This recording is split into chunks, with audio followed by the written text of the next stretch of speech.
बहुत समय पहले की बात है। यूरोप महाद्वीप के जर्मनी देश में एक पति और पत्नी रहा करते थे।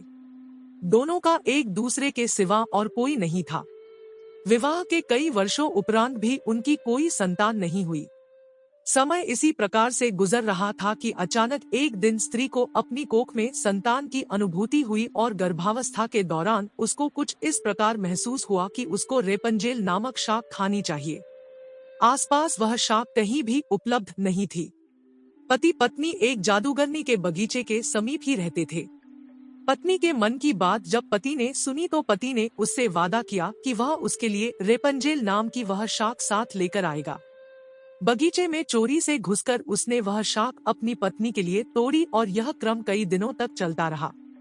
एक दिन बगीचे की मालकिन जादूगरनी ने, जिसका नाम देम गोथेल था, उसे यह चोरी करते हुए देख लिया और जादूगरनी ने पति को बंधक बना लिया। पति जादूगरनी के सामने बहुत गिड़गिड़ाया और अंततः जादूगरनी एक शर्त पर वह शाक उसकी पत्नी के लिए देने के लिए राजी हो गई। शर्त यह थी कि संतान के जन्म के बाद वह उसे जादूगरनी को सौंप देगा। मायूस मन से पति ने उसकी वह बात मान ली और बच्चे के जन्म होते ही उसने जादूगरनी के हाथों अपनी पुत्री को सौंप दिया। जादूगरनी ने अत्यंत मनोयोग से उसकी पुत्री का पालन पोषण किया और उसका नाम उसी शाक के नाम पर रेपंजेल रखा। रेपंजेल एक अत्यंत रूपवती कन्या के रूप में धीरे धीरे विकसित होने लगी। उसके सुनहरे बाल और अद्वितीय रूप की चर्चा आसपास की जगह पर धीमे धीमे से फैलने लगी। कन्या के 12 वर्ष के होते ही जादूगरनी डेम गोथेल ने उसको एक ऐसी मीनार में कैद कर दिया जिसमें ना तो कोई दरवाजा था और ना चढ़ने के लिए ही कोई सीढ़ी। इसमें एक ऊंचे स्थान पर एक कमरा था जिसमें कि केवल एक खिड़की थी। जादूगरनी अपनी जादुई शक्तियों के माध्यम से छोटी बच्ची तक पहुंचती और हर दिन उससे मिलने के लिए दिन के समय जरूर जाती। इसी प्रकार से दिन बीतने लगे। वह बच्ची बड़ी होकर एक अत्यंत रूपवती स्त्री के रूप में विकसित हुई। उसके लंबे घने सुनहरे बाल इतने लंबे हो गए कि बाद में जादूगरनी उनके सहारे मीनार पर चढ़कर कमरे में आने और जाने लगी। ऐसा करते वक्त वह रेपंजेल को पुकारते हुए कहती, रेपंजेल अपने बाल गिराओ ताकि मैं तुम्हारे सुनहरे बालों पर चढ़कर ऊपर आ सकूं। समय इसी तरह से गुजरता गया और एक दिन किसी राज्य का राजकुमार घूमते घूमते उसी क्षेत्र में आ गया जहां पर रेपंजेल उस मीनार में रहती थी। रेपंजेल की आवाज में अद्वितीय मिठास थी। जब वह गाती थी तो जैसे समय ठहर जाता था। एक दिन राजकुमार को टहलते टहलते एक मधुर आवाज सुनाई पड़ी।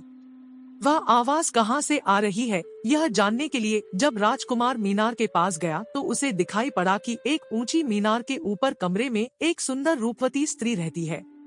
उसकी इस मीठी आवाज को सुनकर राजकुमार उसकी तरफ अत्यंत आकर्षित हुआ और वह अपनी उत्सुकता पर काबू नहीं रख सका। उसने मन में ठान ली कि वह इस बंद मीनार में रहने वाली स्त्री, जिसकी आवाज इतनी मधुर है, के विषय में जान के ही रहेगा।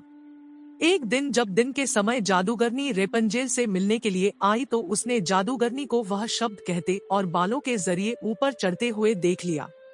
राजकुमार ने इसी प्रकार जब रात के समय रेपंजेल को पुकारा तो उसने उसे आने के लिए मीनार के सहारे अपने बालों को लटका दिया। राजकुमार ऊपर जाकर रेपंजेल से मिला। रेपंजेल और राजकुमार एक दूसरे से प्रेम करने लगे थे। दोनों ने मिलते ही एक दूसरे को पसंद कर लिया था और वह एक दूसरे के लिए के अंतरंग सहचर बन गए। आता राजकुमार ने रेपंजेल के सामने विवाह का प्रस्ताव रखा। रेपंजेल इस पर सहमत हुई और दोनों का मिलना जुलना धीमे धीमे बढ़ने लगा। जादूगरनी डेम गोथेल रोज दिन के समय रेपंजेल को मिलने के लिए आया करती थी। राजकुमार और रेपंजेल ने मिलकर एक योजना बनाई कि राजकुमार द्वारा दिए गए रेशम से रेपंजेल एक सीढ़ी बनाएगी जिससे कि वह दोनों उस जगह से भाग सके। रेपंजेल की मूर्खता के कारण जादूगरनी डेम गोथेल को राजकुमार के रेपंजेल के पास आने और उसके गर्भवती हो जाने का पता चल गया। जादूगरनी डेम गोथेल ने रेपंजेल को मीनार से बाहर निकाल दिया और जंगली जानवरों के बीच से जंगल में विचरने को अकेला छोड़ दिया और वह स्वयं उस मीनार के कमरे में जाकर छुप गई।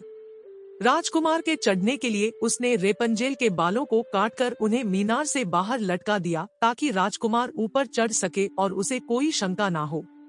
जब राजकुमार रेपंजेल से मिलने के लिए उस रात आया तो रेपंजेल की जगह जादूगरनी को पाकर वह भयभीत हो गया और मीनार से कूद पड़ा, जिससे कि नीचे पड़े कांटों से उसकी दोनों आंखों की रोशनी चली गई। जब राजकुमार नीचे गिरने लगा, उसके हाथ में रेपंजेल के कटे हुए बाल आ गए और रेपंजेल की लंबी बालों की लट राजकुमार के साथ ही नीचे गिर गई। नीचे उतर पाने का कोई अन्य तरीका न होने के कारण जादूगरनी डेम गोथेल उस मीनार में फंस गई और अंततः मृत्यु को प्राप्त हुई।